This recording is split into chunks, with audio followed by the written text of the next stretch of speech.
नमस्कार, जनपक्ष में आपका स्वागत है। मैं हूं प्रियदर्शन। दोस्तों, नेपाल में जो कुछ हो रहा है वो डरावना है। शुरुआत 2 दिन पहले हुई थी। छात्र सोशल मीडिया पर बैन के खिलाफ सड़क पर उतरे थे। वो बढ़ती बेरोजगारी से, महंगाई से, भ्रष्टाचार से नाराज थे। लग रहा था कि उनका गुस्सा बिल्कुल जायज़ है और लोकतंत्र में ऐसे विरोध के लिए जगह होनी चाहिए। लेकिन धीरे धीरे हम पा क्या रहे हैं कि वो आंदोलन लगातार अराजक और हिंसक होता जा रहा है। स्थिति ये है, ये सच है कि पहले दिन उस आंदोलन पर गोलियां चलाकर सरकार ने बड़ी गलती की, लेकिन धीरे धीरे अब जो स्टूडेंट कर रहे हैं, अब जो लड़के कर रहे हैं, ये समझ में बिल्कुल नहीं आ रही कि वो चाहते क्या हैं, वो कैसी क्रांति करना चाहते हैं। उनकी मांगें स्पष्ट हैं। वो चाहते हैं कि प्रधानमंत्री इस्तीफा दें। वो इस्तीफा उन्होंने दे दिया। वो चाहते हैं कि उनकी पसंद के किसी प्रमुख को अंतरिम सरकार बनाने का मौका दिया जाए। शायद ये स्थिति भी आ जाएगी। वो चाहते हैं कि इसके बाद चुनाव हो, वो भी हो जाएगा।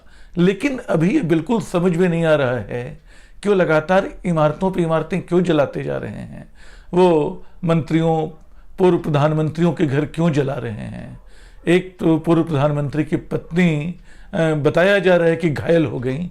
अभी इसके पुष्टि का कोई जरिया मेरे पास नहीं है, लेकिन वो आग में बुरी तरह जल गई हैं, ये खबर आ रही है।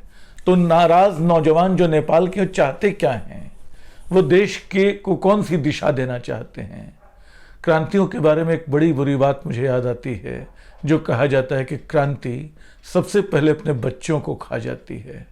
डर ये लगता है कि नेपाल में जो बच्चे, जो लड़के क्रांति के नाम पे सड़क पर निकले, जिन्होंने पहले दिन गोली खाई, अब वो जो कुछ कर रहे हैं उसको कोई भी सरकार अराजकता बताकर, उसको कोई भी सरकार हिंसा बताकर उनके खिलाफ कार्रवाई कर सकती है, और इस कार्रवाई का शायद बहुत विरोध भी संभव नहीं होगा।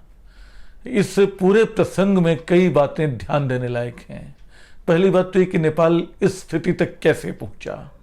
नेपाल का लोकतंत्र जो है वो बहुत पुराना नहीं है। 2008 से वहाँ लोकतंत्र एक तरह से शुरू हुआ, लेकिन 2008 से 2025 के बीच, यानी 17 साल में वहाँ पता नहीं कितनी सरकारें बन गईं।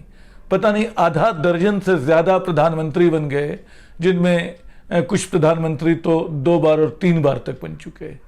ये स्थिति जो है लोकतंत्र की ने जो अस्थिरता पैदा की, जिससे नाराजगी पैदा हुई, जिससे भ्रष्टाचार पैदा हुआ, जिससे राजनीति के प्रति अविश्वास पैदा हुआ, एक तो ये वजह है। और दुर्भाग्य ये है कि इस लोकतंत्र के लिए जो अब 2 दिन के प्रदर्शन में नष्ट होता नजर आ रहा है।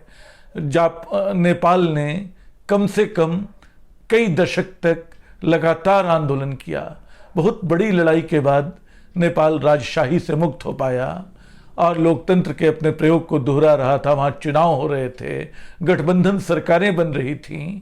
इन सब के बीच अचानक 2 दिन के आंदोलन ने कमान सेना को सौंप दी है।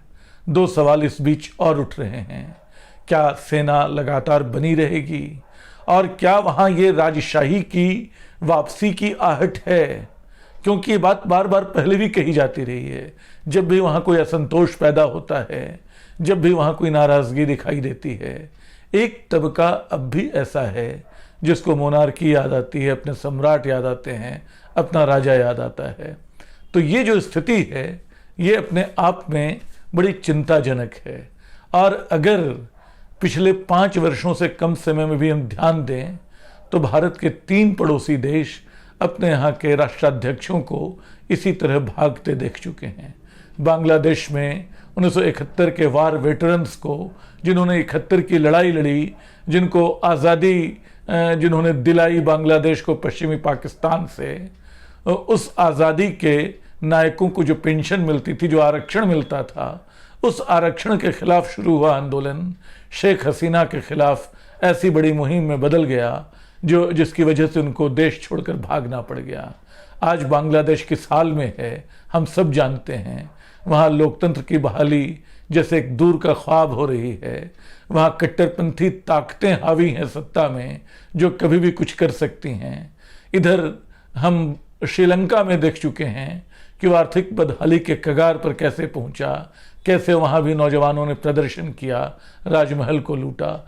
लेकिन अंततः ये सारे प्रदर्शन, दुनिया की क्रांतियाँ ये बताती हैं कि जब तक उनकी कोई दिशा न हो वो विफल हो जाती हैं, वो अंततः किसी न किसी के हाथ का खिलौना हो जाती हैं, अंततः वो प्रतिगामी शक्तियों का मोहरा बन जाती हैं।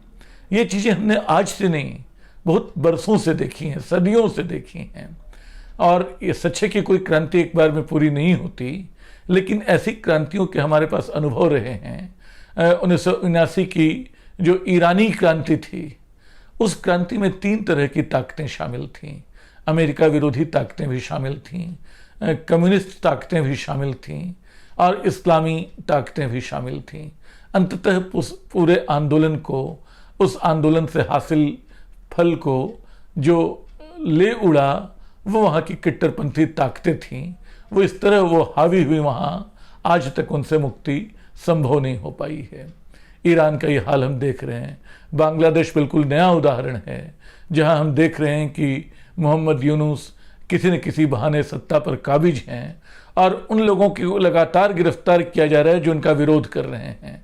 कल ही खबर आई थी कि 1971 के एक युद्ध योद्धा को कल ही गिरफ्तार किया गया है क्योंकि उन्होंने यूनुस का विरोध किया था। क्या नेपाल भी ऐसी किसी स्थिति की ओर बढ़ेगा? ये बड़ा डरावना सवाल है नेपाल के संदर्भ में, इसलिए और ज़्यादा कि नेपाल बांग्लादेश और श्रीलंका के मुकाबले भारत से कहीं ज़्यादा खुला है। हमारे बीच सरहदें उस तरह की नहीं हैं, हमारे बीच पासपोर्ट नहीं है। भारतीय नेपाल जा सकते हैं, नेपाल के लोग भारत आ सकते हैं बिना किसी वीज़ा, बिना किसी पासपोर्ट के। तो ये जो व्यवस्था है भारत और नेपाल की, जो दोनों को एक साझा मुल्क में बदलती है, बहुत बड़ी तादाद में नेपाल के लोग भारत में काम करते हैं, इन सबको नेपाल के फिक्र हो रही होगी। लेकिन ये एक बड़ा सवाल है कि नेपाल इसके बाद जाएगा कहाँ? वहाँ की लोकतांत्रिक ताकतों ने ऐसा क्या किया कि उन पे पूरी जनता ने भरोसा छोड़ दिया। एक नेता पे भरोसा उठे समझ में आता है, मौजूदा सरकार से भरोसा टूटे समझ में आता है, लेकिन हर नेता, हर पार्टी अपना भरोसा खो चुकी है। क्या ये 17 साल के नेपाली लोकतंत्र की विफलता नहीं है? क्या ये नेपाली लोकतंत्र के आगे एक प्रश्न चिन्ह नहीं है? और क्या इसके आगे के प्रश्न चिन्ह हम तमाम लोगों पे, क्योंकि हम याद कर सकते हैं कि दुनिया के कई देशों में, हमने मिस्र में देखा, तहरीर चौक पे देखा, हमने दूसरी जगहों पे देखा, आंदोलन चले, गुलाबी क्रांति हुई, एक बड़ा असंतोष नौजवानों में, युवाओं में घर कर रहा है। उनको अपने सत्ता प्रतिष्ठान जो हैं लगातार अविश्वसनीय लग रहे हैं। अब तो हालत ये है कि स्थिति अमेरिका के ट्रंप तक पहुंच गई है। तो हम तमाम लोग अगर अपने लोकतंत्र को बचाना चाहते हैं, हम तमाम लोग चाहते हैं कि सोशल मीडिया नाम का ये वतंडा हमारे राजनीतिक तंत्र पे हावी न हो जाए, तो उसकी विश्वसनीयता बहाल करनी होगी। और उसकी विश्वसनीयता बहाल करने के रास्ते जो हैं वो आसान नहीं हैं।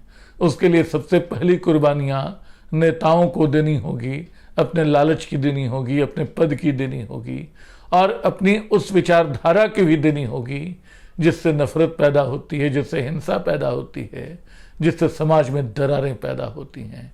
ये नेपाल का सबक है। नेपाल छोटा सा देश है, 3 करोड़ से भी कम की आबादी वाला, इसलिए वहाँ उठापटक इतनी साफ दिखाई दे रही है। हो सकता है कि वहाँ जितनी तेज़ी से ये हिंसा उमड़ी, उतनी तेज़ी से उस पर काबू भी पाया जा सके 2-4 दिन में। आखिर सेना है वहाँ, सुरक्षा एजेंसियाँ हैं वहाँ।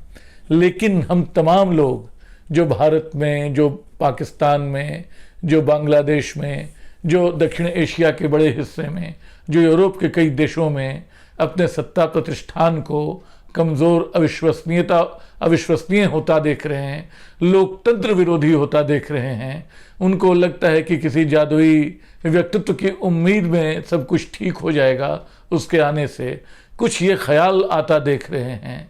ऐसा मोहभंग बहुत खतरनाक होता है, ऐसी हताशा बहुत खतरनाक होती है, वो देशों को जला डालती है।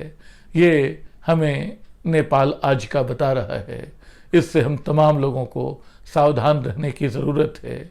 नेपाल के आम लोगों के लिए, नेपाल की जनता के लिए बस ये प्रार्थना, ये अनुरोध कि जल्दी से जल्दी वहाँ शांति लौटे, जल्दी से जल्दी वहाँ लोकतंत्र लौटे, जल्दी से जल्दी वहाँ लोगों का भरोसा लौटे, आम जीवन लौटे। आखिर नेपाल और भारत का सदियों पुराना नाता है जो आज तक अविच्छिन्न जारी है। शुक्रिया। मुझे उम्मीद है वीडियो आपको पसंद आया होगा।